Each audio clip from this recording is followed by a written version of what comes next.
Hi, I'm Ben Pierce from the Rosa Tracker. On Saturday, Elon Musk gave us what has become somewhat of an annual tradition of updating us on the Starship progress. Starship is the name now to the ship that Elon Musk and SpaceX are planning to take humans to other planets. It's been kind of a pie in the sky type of thought for some period of time, but they're slowly starting to mature it. Even from the early days, SpaceX was trying to make this a reality, and it's good to see them actually starting to really make some progress on this. We learned a lot of interesting things, especially in the Q&A, but let's talk about the main presentation first. First of all, Elon Musk gave his normal spiel about how we need to bring humans to other planets to be able to continue the species progression in case there's some kind of a disaster. He talked a little bit about space aliens, which was a little bit unusual for the main presentation, but there you go. He talked about the Falcon 1 rocket, how they tried to land it with a parachute and they just couldn't get it to work. I knew that they had tried with the Falcon 9, but I didn't realize this with the Falcon 1 as well. He talked quite a bit about why steel is the best material to make a reusable spacecraft after.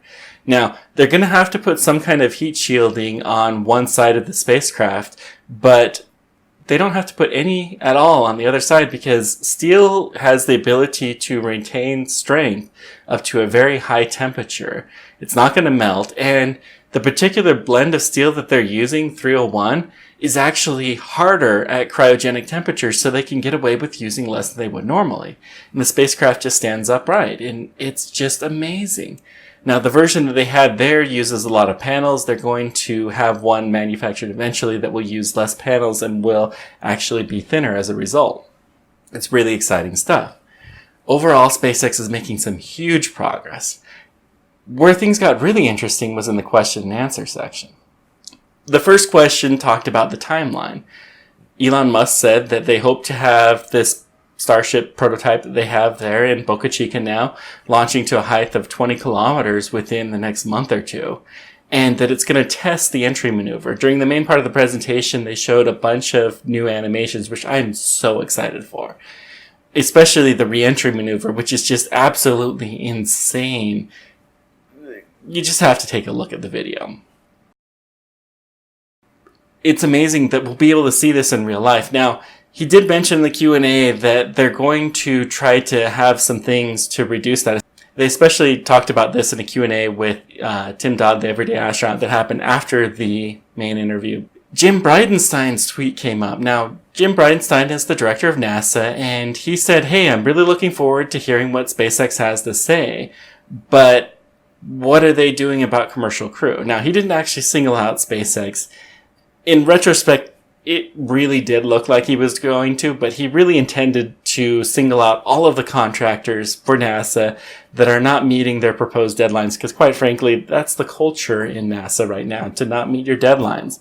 Commercial crew is a little bit different because it is not a cost-plus program. They get a fixed amount of money, and that's all there is to it, and they have to deliver on that money or else. But it's nonetheless a very interesting program. When Elon Musk was asked about this, he said that the majority of the resources of SpaceX are devoted to Falcon 9 and to commercial crew and all of the Crew Dragon missions that are out there. Only a very small part, about 5%, is devoted to Starship, and there's probably some that's mentioned to Starlink that he didn't actually specifically talk about. But the vast majority of the engineering resources are devoted to this.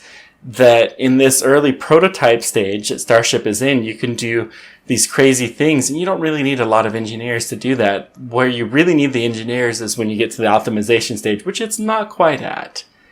One of the questions was about the kind of traditional thing that all of Elon Musk's companies are going to converge on the surface of Mars. They asked specifically about the concept of a Tesla rover, such as the Curiosity and Mars 2020 rovers are. And basically Elon Musk said, well, we wouldn't need to do a lot. They work as is. I really don't think that's quite the case. And I had a discussion with a person who actually works on the program through Twitter. And we both think that there's a lot there, but it's just not quite as easy as he was making it out to be. But there you go. It's something that's entirely possible. And he also mentioned taking a boring machine to the moon and Mars to be able to dig some holes, which will be pretty exciting. There were a lot of other little miscellaneous things, and I'll probably leave some things in the comments below for some of the things that I thought were interesting that I forgot to mention. But overall, it's a really fantastic thing. Thank you guys for all of your support, for watching my videos, make it through to the very end. Thank you especially to my Patreon supporters whose help is able to make things better here. You may notice that I'm using a different video system than I have been. I'm trying to improve my audio, the visual, and all of that kind of stuff. And it's thanks to the Patreons that I have the ability to go through and do this. I still very, very small YouTuber and don't really have a ton of funds available from YouTube. So it's really great that I'm able to expand things thanks to your support. Also, thank you to my Discord members who helped me to put together some of their ideas of the presentation, what they thought. And thank you to all who participated in my live stream of the event where I rebroadcast the thing and I added my own commentary. Unfortunately, YouTube seems to have eaten the chat logs through there, which I didn't want to talk over Elon Musk, so I didn't really say that much. But especially the beginning and the ending, you can see what my thoughts were about the whole thing. Go ahead and watch the video there if you want to see more. I still have the live stream online. Until next time, keep on tracking, guys, and thanks for everything. Take care.